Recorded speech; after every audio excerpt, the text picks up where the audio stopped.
Hey guys, welcome back to the Readers. I hope you are having an amazing day. Let's get right into the stories. The first one is an entitled People story. What would you do if your HOA president went rogue, targeted you with fake fines, and banned you from the amenities you pay for every month? Do you give in and move, or do you spend 3 months orchestrating a plan so perfect you end up becoming her landlord?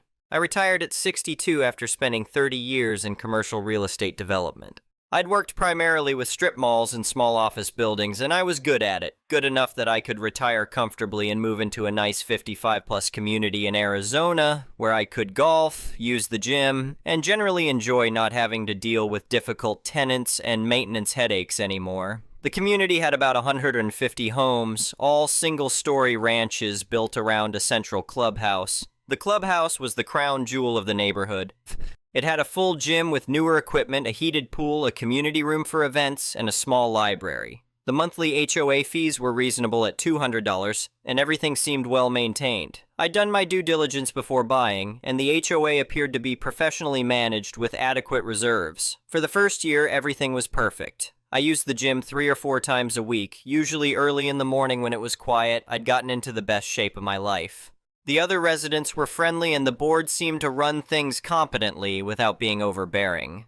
I attended maybe 2 HOA meetings in that first year just to stay informed, but I had no interest in getting involved in community politics. I'd had enough of managing people and dealing with complaints in my career. Then Karen got elected president. Karen had moved into the community about 6 months after I did. She was one of the younger residents at 58, and she'd retired early from some middle management position at a bank. From the start, she had opinions about everything. The landscaping wasn't nice enough. The pool hours should be extended. The library needed better books. She ran for the board, promising to elevate the community standards, and won easily because most people don't pay attention to HOA elections. Within 2 months of taking over as president, things started changing. New rules appeared constantly. The gym now required reservations through an online system, with slots limited to 1 hour and bookable only exactly 48 hours in advance. Pool access now required signing in and out. The community room rental fees tripled. Guest parking became restricted to 2 hours maximum. None of these rules were voted on by the community. The board just implemented them, citing their authority to manage facilities. Technically, this was allowed under our CC&Rs, but the previous board had been much more reasonable about exercising that authority. I first got on Karen's bad side at a board meeting about 3 months into her presidency. She was discussing a proposal to hire a new landscaping company that would charge significantly more than our current one. When she opened the floor for comments, I asked some basic questions. What was wrong with our current landscaper? Had we gotten multiple bids? What exactly would the additional cost cover? Karen didn't like being questioned. She got defensive and said the board had done its research and didn't need to justify every decision to residents. I pointed out that we were talking about a 30% increase in one of the HOA's largest expenses, so some transparency seemed reasonable. Other residents started nodding and asking similar questions. The landscaping proposal got tabled and Karen glared at me for the rest of the meeting. 2 weeks later, I received a violation notice. Apparently, my front yard had weeds in the rock landscaping. I went outside and looked. There were maybe 3 small weeds near the street. I pulled them and thought that was the end of it. The next month, another violation. My garage door was left open past 10 p.m. I'm an early riser and go to bed by 9, so I knew this was impossible. I checked my garage door opener's activity log, yes, they keep logs, and confirmed the door had been closed by 8:45 p.m. I submitted this evidence to the board. Karen responded that their inspector's observations were considered definitive unless I could provide video evidence proving otherwise. Then came the parking violations. My car was supposedly parked too far from the curb in front of my own house. Then it was parked in a guest spot overnight even though I'd been out of town and my car had been in my garage. Every violation came with a $50 fine. I started documenting everything. I set up a simple security camera pointing at my driveway and front yard. After 30 years in commercial real estate, I'd learned that documentation was everything. When the next violation notice arrived, claiming my trash cans were visible from the street on a non-collection day, I had video proof they'd been in my garage the entire day in question. I submitted this evidence to the board. Karen's response was infuriating. She said that video evidence could be manipulated and wasn't necessarily reliable. She suggested I should focus on following the rules rather than trying to lawyer my way out of violations. The fines stood. The gym situation escalated when I showed up one morning for my reserved slot to find the door locked and a sign saying the gym was closed for emergency maintenance. There was no maintenance happening. The equipment was visible through the windows, sitting there unused. When I asked at the next board meeting what the emergency had been, Karen said it was a plumbing issue that had been quickly resolved. No plumber had been there. I knew because I'd been there at 6 a.m. and waited until 7 a.m. and no one showed up. This happened 3 more times over the next month, always when I had reservations. Other residents told me they weren't having problems accessing the gym during their reserved times. It became obvious that Karen had found a way to override the reservation system. Apparently, board members could cancel reservations whenever they wanted for official business or maintenance. I complained to the board. Karen's response was that if I was unhappy with the amenities, I should consider whether this community was the right fit for me. She said this at a public meeting in front of about 20 other residents. That's when she implemented the nuclear option. At an emergency board meeting that I didn't hear about until after it happened, Karen pushed through a new rule. Anyone with outstanding fines couldn't use any HOA facilities until those fines were paid in full. Since I had refused to pay what I considered fraudulent fines totaling about $850, I was effectively banned from the clubhouse. When I tried to use my key card at the gym the next morning, it didn't work. The pool was the same. I couldn't even enter the clubhouse to use the library. I'd been locked out of the facilities that my $200 monthly HOA fee was supposed to provide access to. I spent the weekend angry. Then I spent Monday morning thinking like the real estate professional I'd been for 3 decades. I went back through my closing documents from when I bought my house. I'd been in the business long enough to actually read through all the HOA paperwork carefully before buying, unlike most people who just sign whatever their realtor puts in front of them. I remembered seeing something about the clubhouse ownership structure that had seemed a bit unusual at the time, but I hadn't thought much about it since I wasn't planning to get involved in HOA politics. It took me about 2 hours to find what I was looking for. Buried in the HOA documents was the master lease agreement for the clubhouse property. I read through it carefully, and then I read through it again to make sure I was understanding correctly. The clubhouse property, the building and the land it sat on, wasn't owned by the HOA. It was owned by the original developer who had built the entire community 15 years ago. The developer had leased the property to the HOA for 25 years at a rate of $1 per year. The HOA was responsible for all maintenance, utilities, insurance, and upkeep. At the end of the lease term, the HOA had an option to purchase the property for $100,000, which was well below market value for a 6,000 square foot commercial building on half an acre. This wasn't an unusual arrangement. Developers often did this to make the HOA fees appear lower during the initial sales period. The lease payments were minimal, so the HOA fees could be kept reasonable while still providing amenities. The expectation was that the HOA would eventually exercise the purchase option, and the developer would get one final payment before washing their hands of the community entirely. I did some research. The developer was a man named Robert Chen. He had built several communities in the area before mostly retiring about 5 years ago. His company still existed, but wasn't actively developing new properties. I found his contact information through my old industry connections and called him. We had a good conversation. It turned out Robert remembered me from some industry events we'd both attended years ago. He was 68 now and spending most of his time traveling with his wife. He still owned a few properties here and there, but he was gradually divesting himself of everything. The clubhouse was one of the last pieces he was still holding on to, mostly because the lease situation made it more complicated to sell to a third party. I explained my situation with the HOA.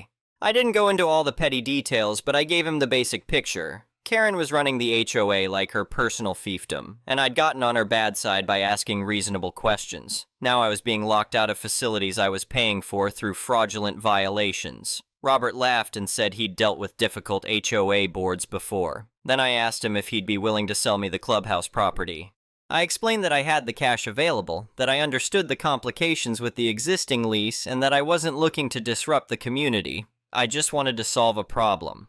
Robert was quiet for a moment, then he said, "You know what? I've been meaning to sell that property anyway. The lease has 10 years left on it, and I'll be almost 80 by the time it expires. I don't want my kids to have to deal with it. If you're serious, let's talk numbers." We negotiated for about 2 weeks. The property came with a sitting tenant and a complicated lease situation, which reduced its value significantly. Robert also gave me what he called a difficult HOA discount after I sent him some of the documentation of Karen's behavior. We settled on a price that was extremely fair. I paid cash from my retirement savings, which I'd been keeping fairly liquid anyway since I'd been considering buying a rental property or two to stay active.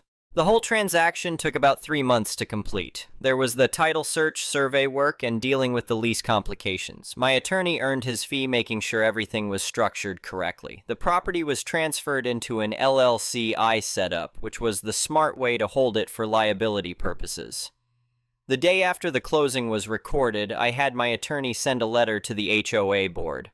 The letter informed them that the Clubhouse property had been sold and that I was the new owner. It noted that the existing lease remained in full effect, with all terms and conditions unchanged.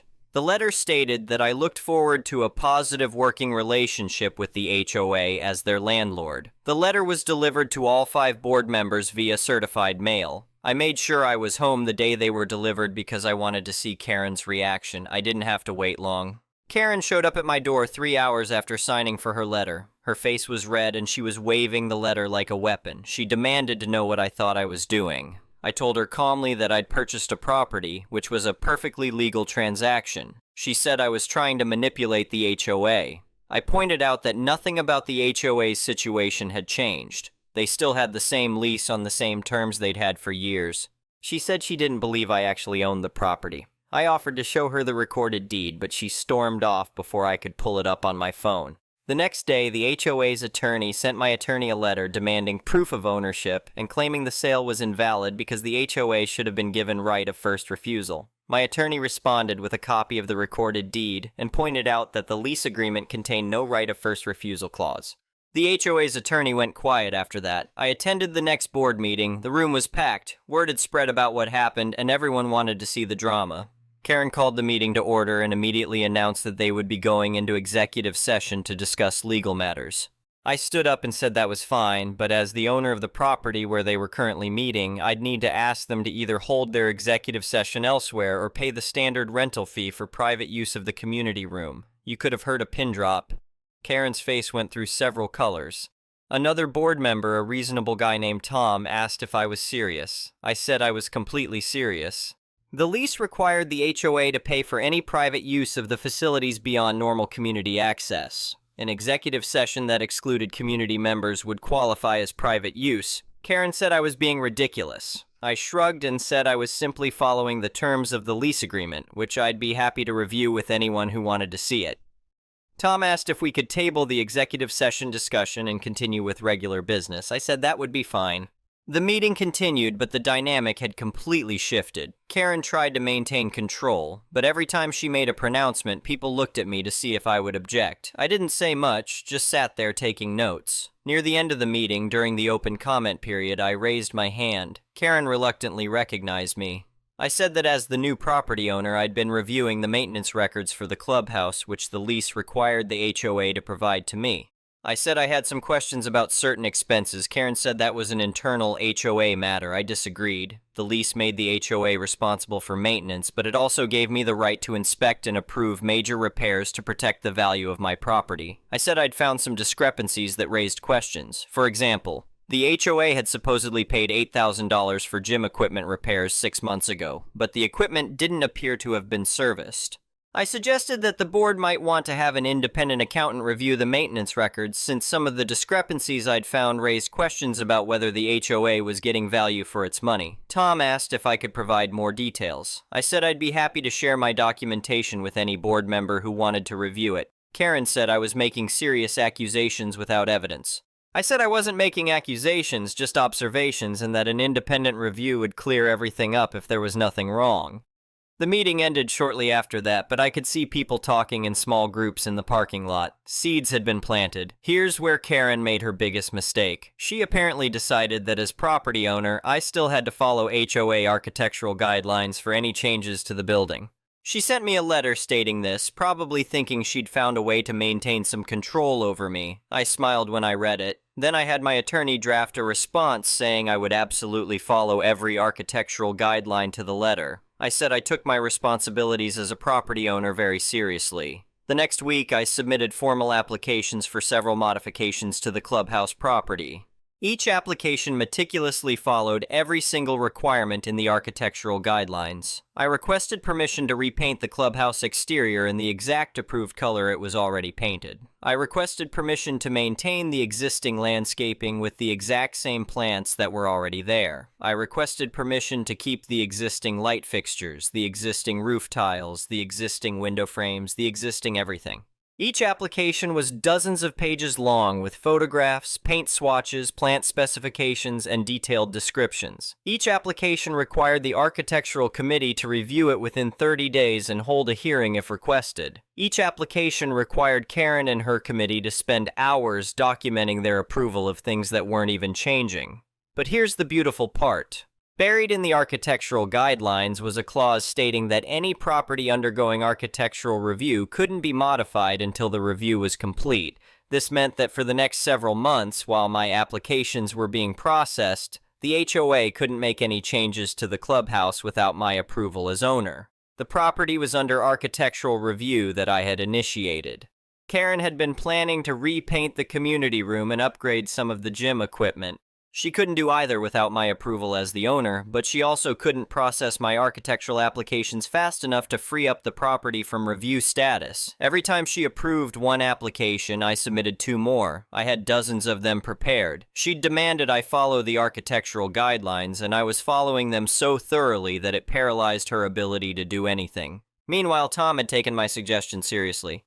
He brought up the maintenance expense issue at the next board meeting and proposed hiring an independent accountant to review the books. Karen objected strongly, saying it was a waste of money. Tom pointed out that if everything was in order, the review would prove it, and if something was wrong, they needed to know. The other board members agreed, and they voted to hire an accountant over Karen's objection. The accountant's review took about 6 weeks. I wasn't privy to the details, but I heard through the community grapevine that some significant problems had been found. The $8,000 gym equipment repair had never happened. Neither had several other maintenance expenses totaling another $12,000. The money had been paid to a company that turned out to be registered to Karen's sister. At an emergency board meeting, Tom presented the accountant's findings. Karen was given a chance to explain.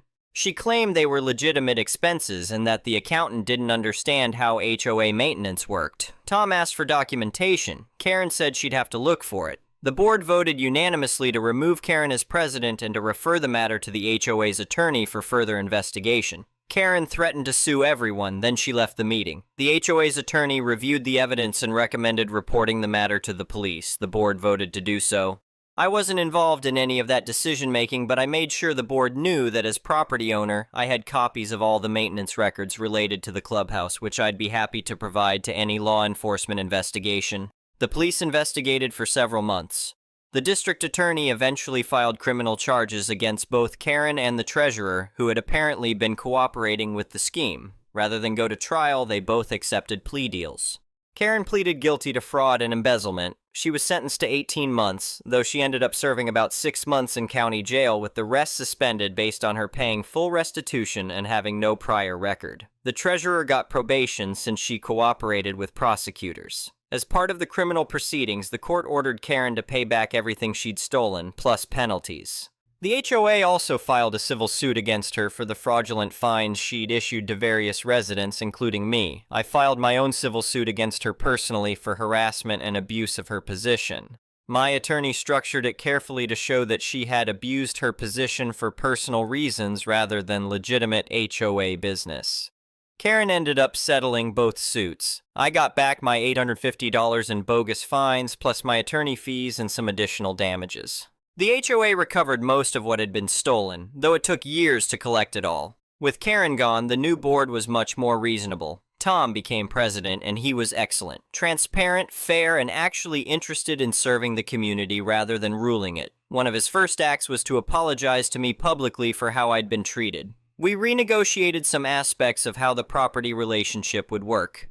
I waived the rental fees for community meetings and normal community use of the facilities. The HOA agreed to maintain the property to high standards and to provide me with quarterly reports on maintenance. I agreed to approve reasonable repairs and improvements promptly. We also agreed that I would never interfere with legitimate HOA operations. The gym reservation system went back to being reasonable. The pool hours were extended. The community room rental fees went back to being affordable. Most of the petty rules Karen had implemented were quietly eliminated. I've owned the property now for about 3 years. The HOA has been making noises about possibly exercising their purchase option when the lease term ends in 7 years. From a pure investment standpoint, I could probably sell it for significantly more than I paid, especially now that the HOA is well run and stable. But that was never the goal. I bought it to solve a problem and it served that purpose perfectly. My key card works at the gym now. I go 4 or 5 times a week, usually early in the morning when it's quiet. I'm in the best shape of my life at 65. I use the pool regularly. I even help out in the library sometimes. The community has become what it was supposed to be, a pleasant place for retirees to enjoy their later years without drama. Karen moved away about a year after everything went down. I heard she relocated to another state to live with family.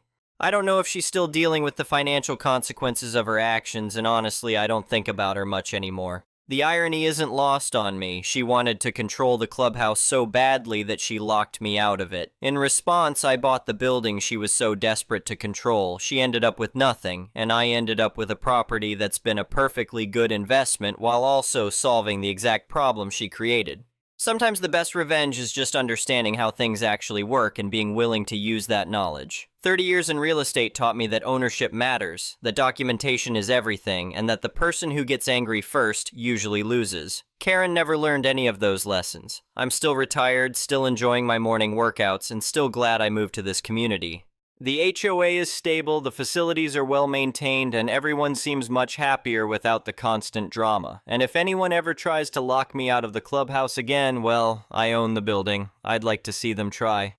The next one is a pro-revenge story. This story takes place about 20 years ago. In the mid-2000s, my friends and I would frequent a small billiards place in a neighboring town where you could rent a table by the hour or play per game. We'd play a few games, watch whatever sports were on TV, and have casual conversations. There were no problems and no drama until about 3 months of us visiting this place. A guy shows and takes our spot at the billiards table. No big deal. We were all chatting anyway. 20 min later, my friend lets him know we want to play next game, and the jerk is super dismissive. Needless to say, we didn't get in during the next game, so I politely let him know we wanted to play next. Another lady chimed in. She wanted the game after us. The guy blatantly ignored me and the other woman. Some more time going by and the guy leave the table. We see our chance to get in. We put the quarters in and the balls are dispensed except the green 6 ball. The guy took it to the bathroom with him. At this point it was ridiculous and we notified the manager. The manager noted it was 12:30 and they were going to be calling last call and closing, so he didn't want to make a scene by kicking him out. He gets us another ball so we can play. The guy comes out of the bathroom and knows we realized what he did. He smirks and proceeds to the patio to have a cigarette, bringing along his beer and the green billiard ball. The guy comes back in and tossed the ball he was holding onto the table, hitting a few balls on the table and messing up our game. He goes up to the bar just in time for last call. One of the friends I was with suggested we follow him home and each call the highway patrol to report a suspected drunk driver. 3 of 4 of us agree. So when he leaves, we used our trusty Nextel push-to-talk phones and coordinated several calls to the police. We provided details like license plate, vehicle make and model and color, and mentioned the car nearly hit another vehicle, was swerving between lines and driving erratically.